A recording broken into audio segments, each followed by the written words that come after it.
battling out there waiting on you guys to get the big hit, it seemed like. Yeah, and really a performance that I think we needed and, kind of due for, the way we've pitched all year. And then you look at the last, few weeks and, that's really the thing that's left us, when you wonder, why you kind of fell into a tailspin. And, we actually have been swinging it better. We just haven't pitched it. And from the back end, from the front of the game, starters, it seems like we're always, kind of swimming upstream and, can't get a lead because they have the lead, almost in the first inning. But today he was, terrific, and thought he mixed, 3 of the pitches. Not many curveballs today, mostly slider, change, and of course fastball.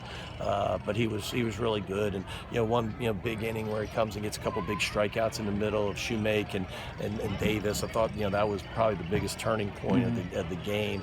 It was early. People forget that, but those are the pitches that win games. What have you thought about just the way the guys have responded since that 8th inning yesterday? Yeah, just and not really. I don't know if it necessarily look at the 8th inning, but you're right. I mean, it's easy to look back at that. Maybe we should give credit to the softball team. It seems like they put that video on the board, and the crowd was cheering and getting into it, and so proud of Mike Smith and the ladies, and of course their performance. But I mean that really sincerely, where it was a little different atmosphere in this stadium, and even though we may have not had the largest crowd, the people got into it, and I think that had something to do with that 8th inning. But I go back to Friday night where we didn't play well, and that's happened to us. But the way they responded over the last 2 games, and it's kind of like what we've talked about is the great thing about this league is you just got to survive it sometimes. Sometimes you just got to survive the blows and handle it,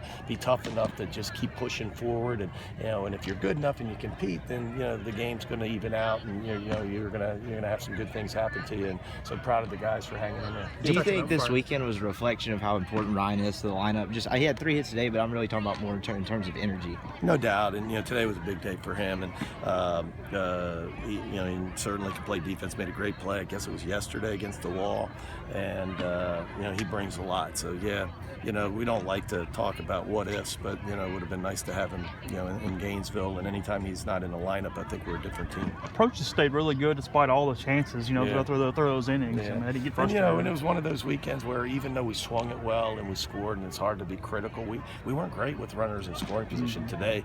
Cuff told me that the stat, and you'll find out later, but we weren't good.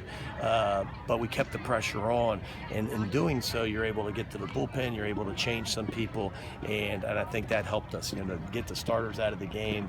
Their closer was in. We pinch hit Rowe. They make a move to go to Chafin.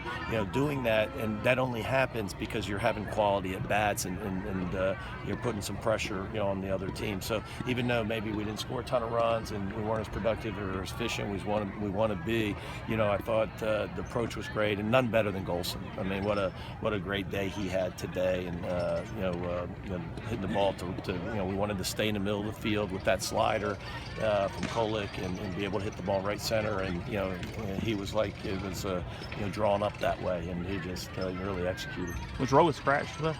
Was he in the first? Was Rowe scratched today? Was he in the first? Yeah, lineup? he pulled his hamstring scoring last night, and so came today, and he can hit, he can swing, but he really struggles to run, and so we decided to just use him in a pinch hit at bat, and so at least he got Kilkenny out of the game.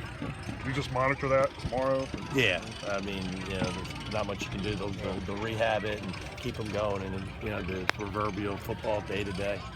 You talked about Friday and how the guys responded. You guys had a rough opener at LSU, a rough opener in Missouri, and you guys are more competitive after that.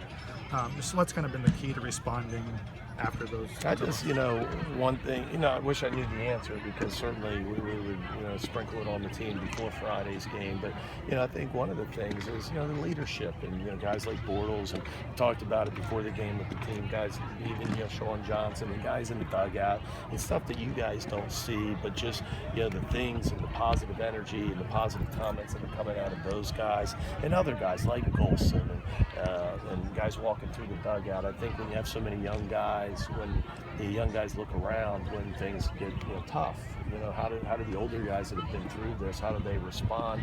And if you look through this year, you know, how Bortles and Blackwood, you know, the captains have carried themselves, how they've been pretty consistent, you know, and how they played, especially, you know, down the stretch here. When I say consistently, you know, well, and so, you know, maybe that's the key. Thanks, Mike.